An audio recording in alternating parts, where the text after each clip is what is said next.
Comme quoi, il y a moyen, au bout de quelques années, avec de l'essence propre, de l'huile neuve. Pour finir, la moto bineuse a tourné quelques secondes et s'est arrêtée comme s'il y avait une panne sèche, même si elle est montée un petit peu en régime au départ.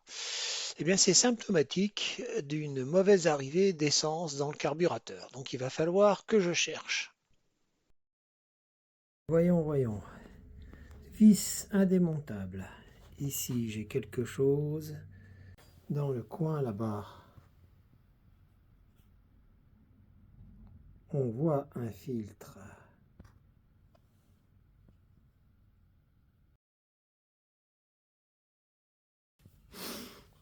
Vis indémontable. Support de cassé.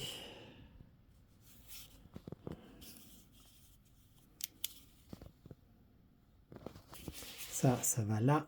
Tuyau est là. L'entrée est là.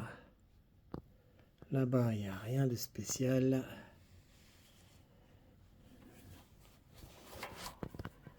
Ça se manœuvre normalement.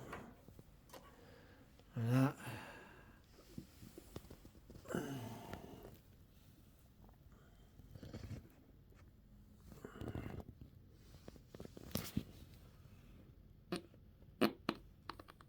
Ok.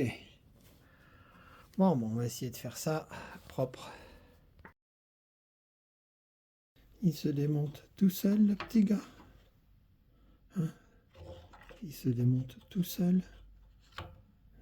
Qu'est-ce que c'est ça? Hop.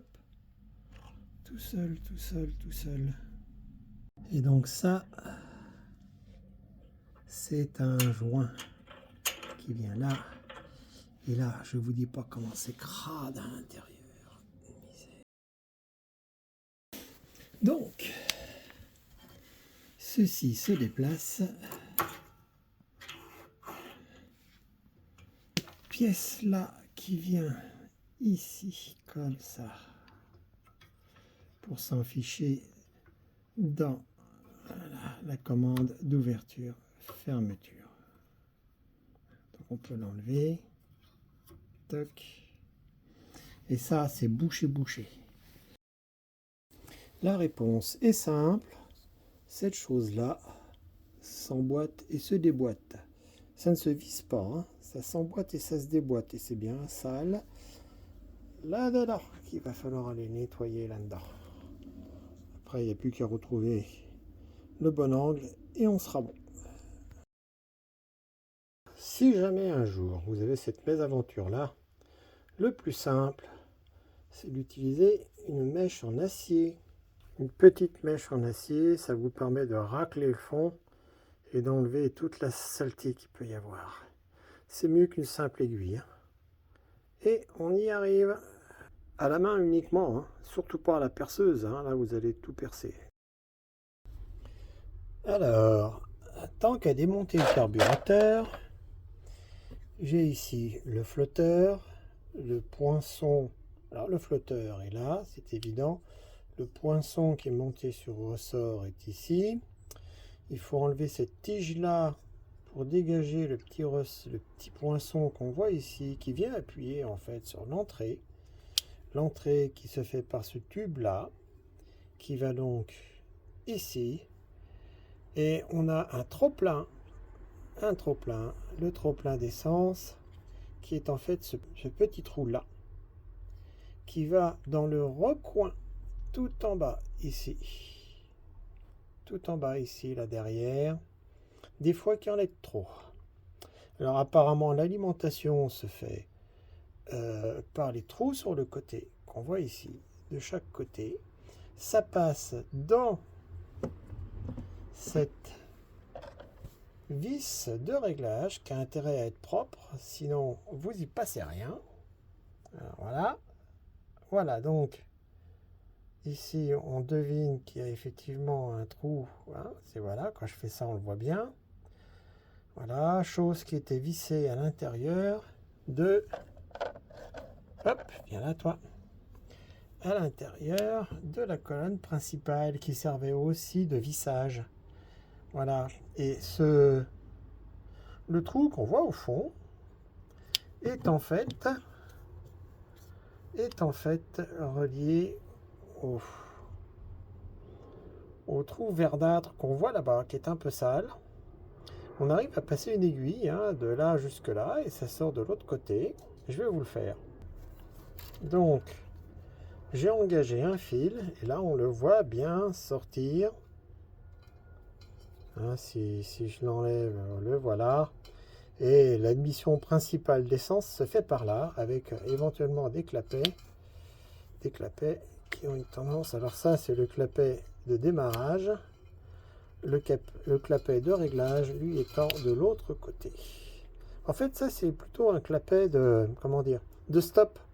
Quand on tire sur la poignée pour l'amener à stop, au niveau de l'accélérateur, bloc, et il coupe complètement, parce qu'on voit bien que celui-là obture absolument tout l'entrée. Bon, à un poil près, c'est pas non plus super étanche. Alors que celui-là, même fermé entièrement, vous avez encore un petit passage sur le côté là. Et puis il n'est pas étanche du tout, celui-là. Donc voilà, donc le flotteur, je l'ai nettoyé. J'ai mis un petit coup de bombe dépoussiérante dedans. À partir de là, j'aime autant vous dire que ça sort de partout. Je ne peux pas faire mieux, hormis peut-être des joints. Alors oui, quand on a un trop plein d'essence, ça sort par le petit orifice qui est ici, qui fait le tour et qui, hop, s'en va, sachant que le carburateur est positionné comme ça. Et donc le trop plein sort par en dessous et après, ça goutte largement en dessous. Bon, ça ne doit pas arriver souvent, mais ça peut arriver.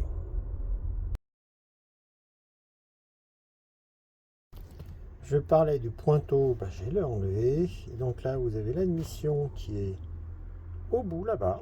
Le petit trou qu'on devine au fond. Ah oui, effectivement, j'ai des problèmes de mise au point. Voilà, donc le petit trou d'admission qui est là. Et vous avez le pointeau. Le pointeau qui est ici, qui vient obturer lorsque le flotteur remonte. Vous avez un léger ressort. Il faut faire doucement avec le pointeau parce que le pointeau, la pointe, en fait, si vous regardez bien, je soupçonne d'y avoir un plastique d'étanchéité. Bon, après, il y a un peu de saleté, mais c'est pas bien grave. Donc, remettre tout ça en place, ça va pas être simple. Donc, je vais le remettre tout de suite.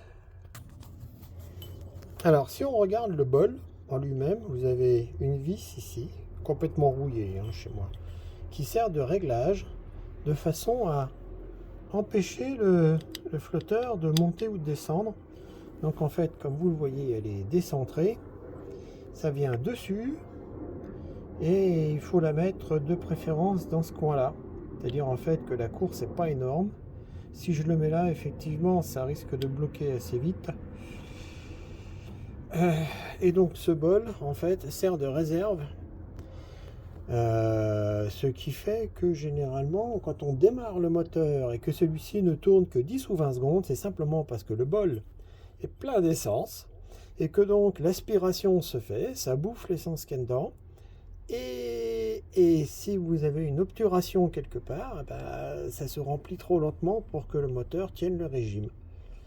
Alors attention quand même, ici c'est un joint qui doit être très propre parce que c'est quand même un joint qui est permanent. Il faut vraiment que ça soit propre, sinon c'est encore une fuite ça.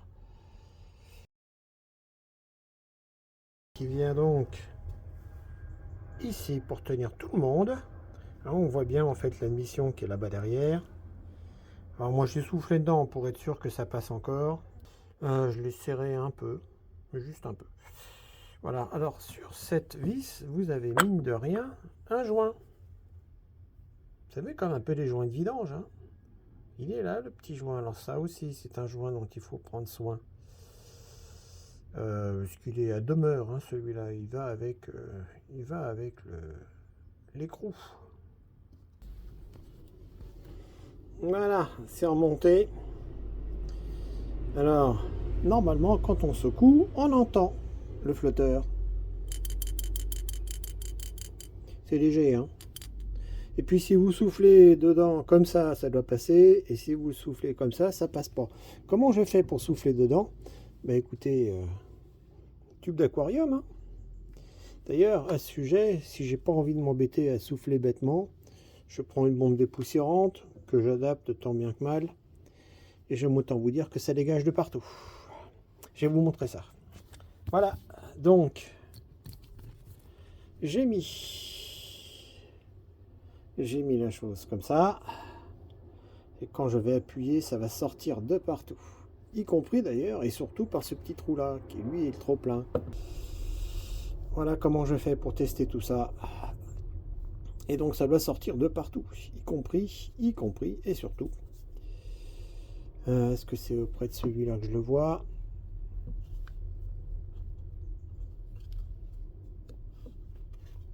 Y compris et surtout. Lui là, en vert de gris. Ben, il est un peu rouillé. Mais bon, normalement maintenant ça devrait passer. On va voir ça. J'espère juste que j'ai pas le problème de joint. Parce que là je soupçonne qu'il y avait un joint, une espèce de dépôt siliconé ou je ne sais quoi qui permettait de faire le joint. On verra. Donc j'ai bouché. Hop, voilà. J'ai bouché avec un petit peu de chatterton et un clou l'entrée. Je vais pouvoir injecter ici. Je m'entends vous dire que ça commence à faire froid. On devine là-bas et on va voir si ça sort. Donc, on va voir si ça sort.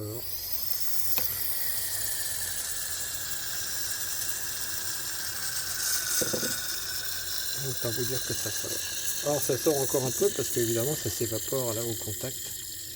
Donc ça sort bien par la pipe d'injection ou l'embout d'injection, l'injecteur, voilà. On va appeler ça un injecteur parce que ça injecte. Je veux même pas vous dire que ça c'est hyper froid. Hyper froid. D'ailleurs ça s'entend parce qu'il n'a pas encore fini de refroidir le machin. Bon voilà, carburateur complètement gelé. Donc je vais le laisser remonter à température avant de m'en servir et de le remonter.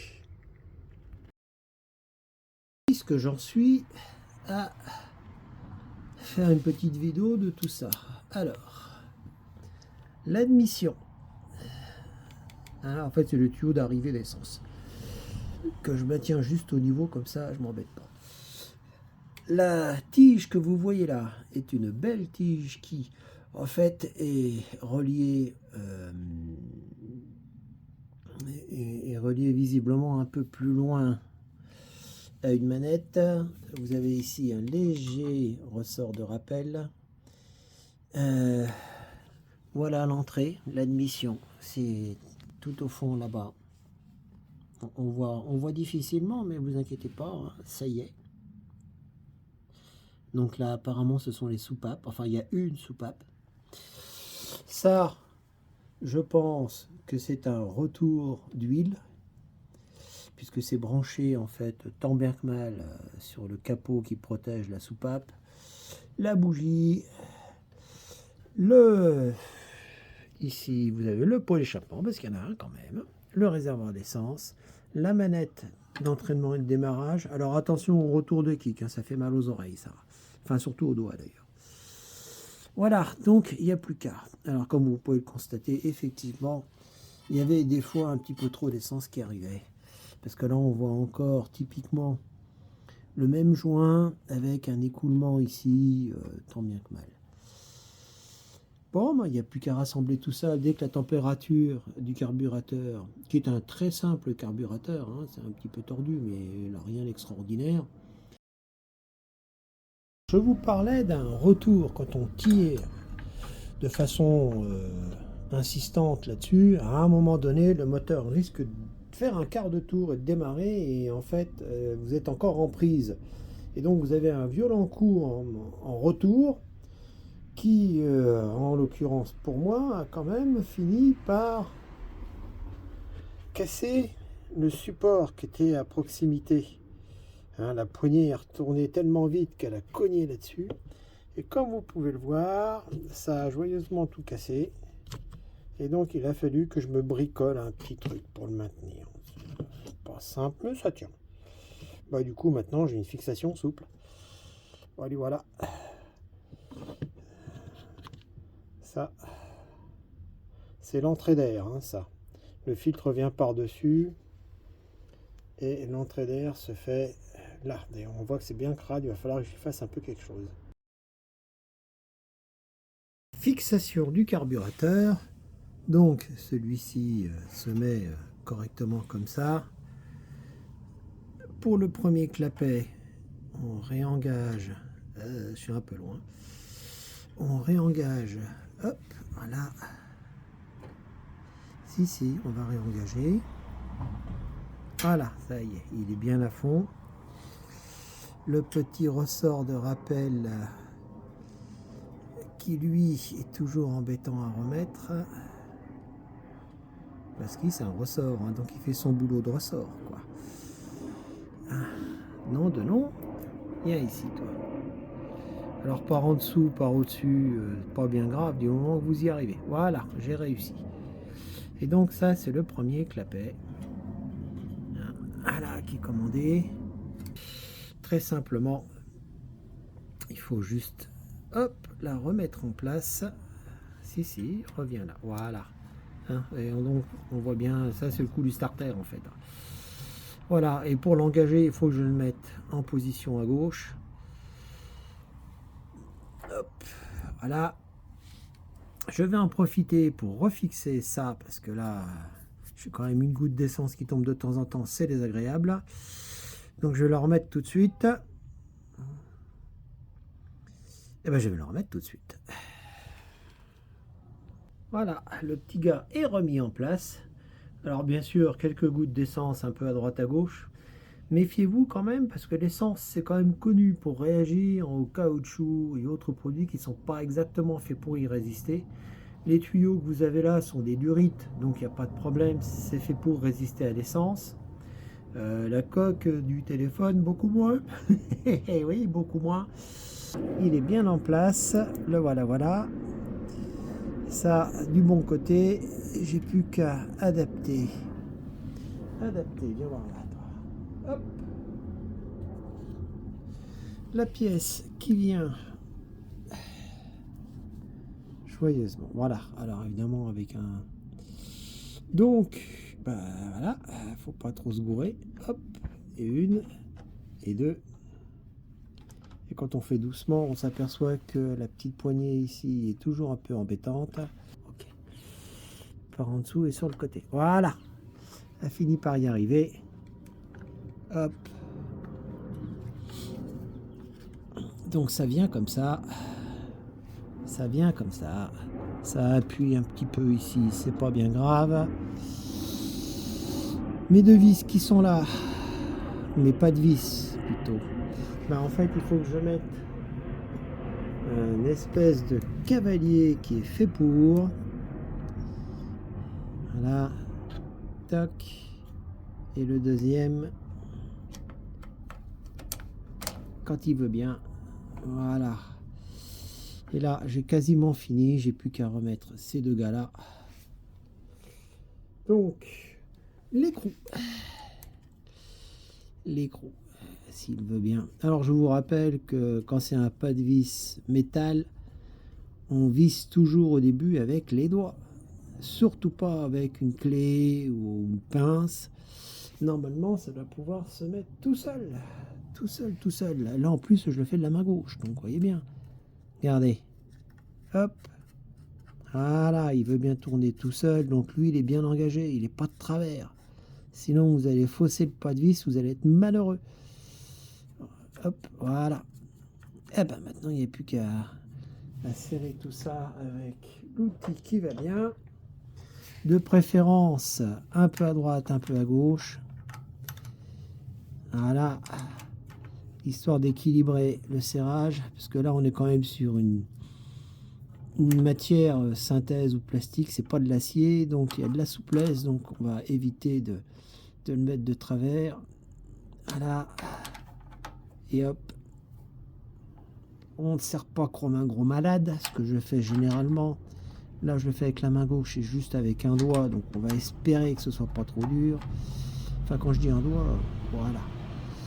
Voilà, une fois là. Ça, c'est bon. Ça bouge bien.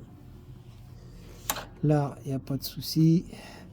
J'ai plus qu'à remettre le cache par-dessus. Le cache.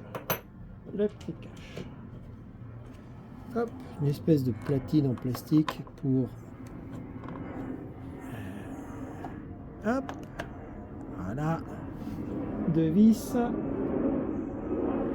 Mes deux petites vis favorites.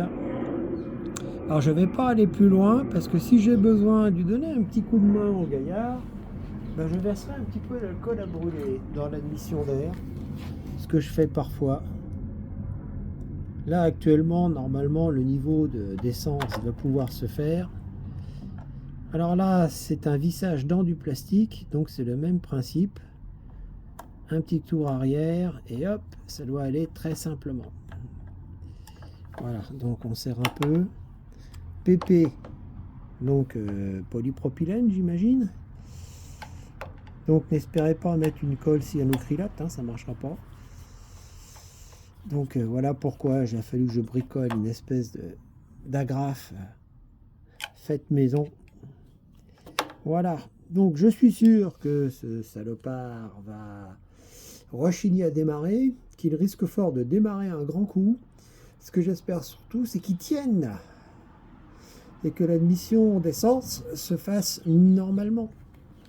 J'ai déjà vérifié tout à l'heure, hier soir, il a bien voulu tourner quelques secondes, donc je sais que la bougie est en place, qu'elle est propre, qu'elle fonctionne bien. Ah, j'ai oublié un détail. Normalement, j'ai un tuyau, si, qui d'ailleurs, tiens, c'est amusant, s'est remis tout seul. Ah, on ne le voit pas. J'ai oublié de mettre celui-là. Ça sert pas à grand chose, mais il est là, donc je vais le remettre. C'est le retour d'huile, ça, qui devrait venir là, hein, qui devrait venir là. Puis en fait, je l'ai pas bien engagé, ou c'est pas, j'ai pas pensé à l'engager, donc on démonte et on recommence. Voilà. 5 minutes plus tard, je me disais bien que c'était trop simple.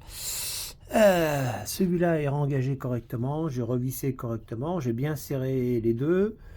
Alors comme ça vient appuyer, ça fait office de joint ici entre le plastique et la partie métallique d'entrée d'air du carburateur qui lui-même est poussé contre le bloc moteur sur un joint qui est un peu faiblard peut-être.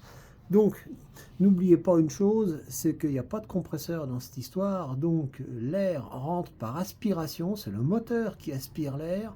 Si vous avez des fuites d'air au niveau des joints, etc., vous n'aurez pas suffisamment d'aspiration et le moteur ne fonctionnera pas.